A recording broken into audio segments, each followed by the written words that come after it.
Olá, boa noite a todos. Meu nome é Paula Goja e eu estou aqui em nome de uma turma de alunos da licenciatura da SESGRAN Rio, professor André Brilhante, para apresentar um seminário em cima dos ensinamentos da Olga Reverbel sobre teatro na escola. A primeira pergunta que eu tenho para fazer é: o que é arte? Citando alguns autores, alguns ensinamentos de alguns autores sobre isso. Podemos dizer que a arte é uma forma de expressão do ser, que além de existir em todas as culturas de todos os lugares, a arte transmite emoção, ideias, sentimentos. Além disso, também críticas à sociedade de fatos que ocorreram no passado ou que estão ocorrendo no presente do indivíduo ou da sociedade, de forma às vezes transgressora, que geralmente agrada uma pequena parte da população. E essa expressão vem de várias formas, com imagens, sons, resíduos, líquidos, pinturas e por aí vai. Tudo que for tangível e perceptível pode virar arte. A arte é algo que a gente vai buscar, né? A humanidade busca e constrói para tentar satisfazer a si mesmo, satisfazer uma necessidade de ordenar o caos. Eu me inspirei no Deleuze e Guattari, pegando escritos deles, coisas que eu tenho aqui, coisas que eu pesquisei também, do livro Que é Filosofia, de Deleuze e Guattari, e do livro Arte e Filosofia, do Roberto Machado. A arte almeja criar perceptos e afectos, que existem independentes do seu criador, o artista, e que mesmo enquanto objeto efêmero, permanece no tempo. Os perceptos e afectos não têm do vivido e das experiências idiosincráticas, não pertencem aos indivíduos que os criam, nem aos artistas e tampouco àqueles que as vivenciam, o público. Só se atinge o percepto e o afecto como seres autônomos e suficientes, que não devem mais nada àqueles que o experimentam ou o experimentaram. Assim, a obra de arte é um monumento que torna sempre presente o ser da sensação e sua ação é a fabulação. A arte é uma forma de você externalizar algo que está dentro de você, entrar em contato, né, com você mesmo e com o exterior. A arte pensa criando outros mundos possíveis, devires, que compõem, recompõem e decompõem a realidade, pois são estes mesmos mundos a própria realidade, na medida em que a realidade e a verdade são meras ficções e o mundo uma fábula. Como escreveu Deleuze, a arte inventa precisamente as mentiras que elevam o falso ao mais alto poder afirmativo. É muito difícil definir o que é a arte. O autor e professor George Colli, ele problematiza o conceito da definição do que é arte. Em seu livro O que é Arte, lançado em 2006, ele diz que é possível dizer, então, que a arte são certas manifestações da atividade humana diante das quais os nossos sentimentos é admirativo. Ele cita também as obras que ele viu do Marcel Duchamp, onde ele encontrou vários utensílios que poderia ser encontrado em qualquer banheiro do mundo, e quando ele viu aquilo, ele não considerou arte, porque para ele aquilo não é admirável. Então a arte tem várias vertentes, várias interpretações. O artista cria variedade ou ainda cria uma fenda no guarda-sol que nos protege do caos, trazendo um pouco de caos livre e tempestuoso. Todas as sociedades sempre tiveram algum tipo de representação, fosse ela adorno, fosse ela pintura, cerâmica, enfim. Sempre buscando caminhar nesse sentido, né? Se eu tivesse que sintetizar em 2 palavras a arte, seria expressão e subjetividade. Essa vai para o José Henrique.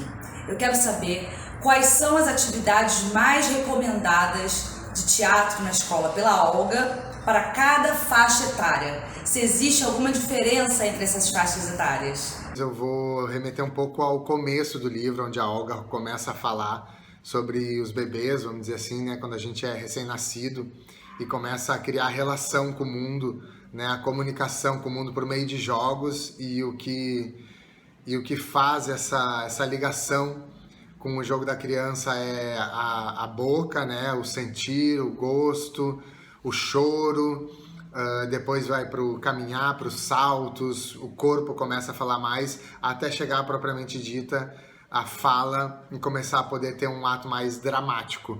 Montando jogos separando por série, dizendo que as séries, né, a idade, a faixa etária é importante se levar em conta para escolher os assuntos, não propriamente para montar o jogo. Então, vão ter que levar em conta sempre a região que a pessoa mora, a religião, talvez, levar, né, botar nos jogos, dependendo de qual é o grupo, os esportes, o que a criança está gostando de jogar no momento, para não ficar atribuído às características que vêm de quem está propondo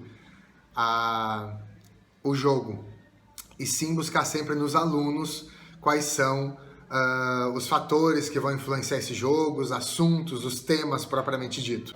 Que ela propõe pegar estruturas de jogos que dão certo, e ela propõe um jogo ali, de até fazer tabelas para botar os temas que vão ser relacionados, roteirizar, né? Ela bota ali um roteiro, que tem um roteiro, uma parte que é o roteiro, mas fazer o figurino, a parte estética, de artes plásticas, montar o cenário, escolher o texto, a parte do roteiro, e montar tudo isso, seja com qual idade, mas sempre relacionando ao tema que interessa as crianças ou os adolescentes. Em que a criatividade despertada em cada indivíduo pode contribuir para o desenvolvimento do aluno? Quais são os resultados que podem ser obtidos? A criatividade despertada contribui para a criança ou o aluno solucionar com facilidade os problemas do dia a dia, ter um bom senso crítico sobre as coisas, formar suas próprias opiniões, imaginar situações originais.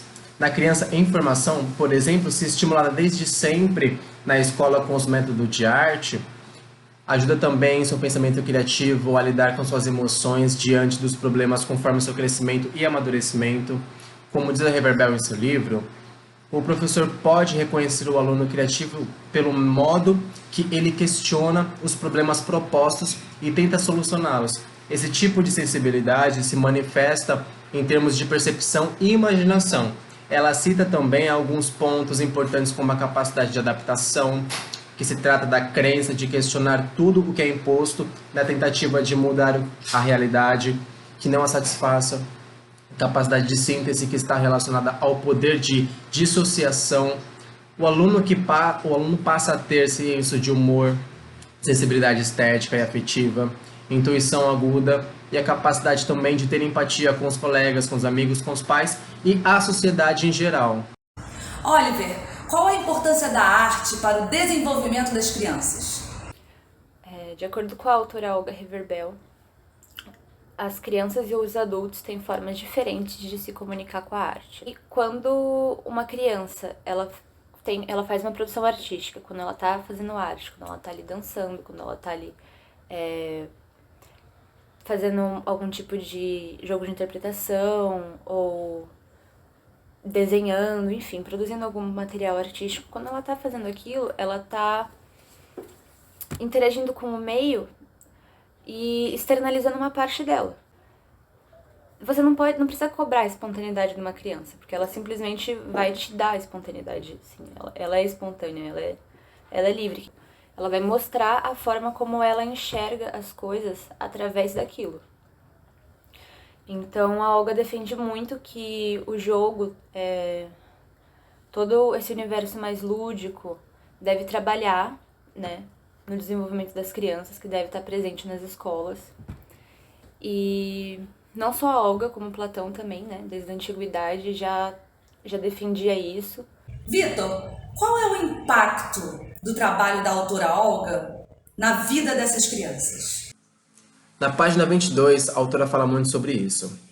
Para mim, um dos pontos de mais importância no conteúdo e no impacto que ela traz no livro é a forma de expressão. Desde os tempos mais remotos, o homem busca a capacidade de se comunicar com os outros. Sendo assim, temos o hábito de usar a linguagem verbal. Como podemos nos comunicar caso não tivermos voz, braços, dedos? E ela traz no livro a importância dessa comunicação não verbal e de expressão, que não seja mais delimitada aos extremos corporais. Como já dito antes, a criança aprende com a arte, aprende atuando, aprende fazendo. São simuladas na arte situações futuras de como se portar, de como se expressar, de ter seus desejos e objetivos atingidos conforme as possibilidades, claro. A forma de aprendizado apontada no livro traz adultos mais maduros emocionalmente, mais ágeis, mais sensíveis, mais críticos, mais pensadores. Então, a obra não se limita somente no impacto das crianças, afinal, elas crescem. E os futuros adultos irão se contemplar com uma realidade um pouco mais com possibilidades, com um futuro mais criativo. Será que existem estímulos próprios para a criança desenvolver o gosto pela arte? No livro, a Reverbel traz a importância de levar as crianças para museus, teatros, concertos, e assim fazer com que as crianças discutam entre si sobre as obras. Tentar reproduzi-las de forma que elas se divirtam fazendo e que brinquem. Entrevistar os artistas para que eles tenham esse senso crítico de saber como foi, como é feito e por que das coisas terem que ocorrer daquela forma. Muitos artistas concordam que as crianças são as maiores críticas de arte. O que a Olga Reverbel fala sobre esse assunto no livro dela, Teatro na Escola? Para a autora, esse processo começa cedo e está presente em sala de aula, quando os alunos observam as criações e atuações de seus colegas em atividades de expressão dramática, por exemplo. Ela diz que gradualmente os alunos observadores, que sumariamente se limitavam à expressão de gostar ou não gostar, né? Que as crianças primariamente só decidem isso, se gostam ou não gostam, eu gostei, eu não gostei, mas os alunos vão começando a avaliar o trabalho dos amigos, né, com conhecimento técnico e ampliando seu vocabulário, conforme isso vai sendo introduzindo na sala de aula e sendo proposto a fazer a crítica ao que os colegas estão fazendo no jogo, a cena, contar uma história. Ela está dizendo nessa parte para mim que quanto mais tu influenciar a crítica, a comunicação entre eles no jogo, de criticar, de dar o seu posicionamento, ela fala até em julgar mesmo, né? Coloca essa palavra que no final tem um pouco disso. A criança vai assim aprendendo vocabulário, entendendo mais como ela se coloca e expressa o olhar dela perante a obra. Olga defende também que o debate deve fazer parte do dia a dia em sala de aula e ressalta as dificuldades tanto para o professor quanto para o aluno, dizendo que ao professor cabe a desafiadora tarefa de criar um clima de confiança e liberdade. Nas palavras de Olga, vou citar ela aqui como ela cita ali no texto, atuar, observar e criticar são ações fundamentais para a formação da personalidade do aluno, o qual adquire ao mesmo tempo o domínio da linguagem gestual e verbal. Por que é necessário estimular a autonomia da criança nesse processo? E qual o papel do professor para estimular essa autonomia? A autora Olga Reverbel, ela fala que essa combinação da espontaneidade deve acontecer junto com uma técnica, né? Então ela fala que essa segunda parte é a parte que vai caber ao professor, né? Porque a espontaneidade ela vai surgir da própria criança. Então, ela vai defender que o conhecimento não se produz de forma verticalizada, ele se produz de forma horizontal, né? Sendo que o professor ele vai muito mais auxiliar a criança na hora de realizar a atividade, tentar propor uma atividade, mas nunca construir sozinho ela, né? De acordo com Paulo Freire, ensinar não é transmitir conhecimento, mas é criar a possibilidade para sua produção ou construção. E quem ensina, aprende ao ensinar. E quem aprende, ensina quando está aprendendo. Eu queria parafrasear também a Maria Montessori nesse ponto, porque ela fala o seguinte, que eu acho que sintetiza muito bem o motivo do porquê a gente tem que estimular a autonomia nas crianças, assim.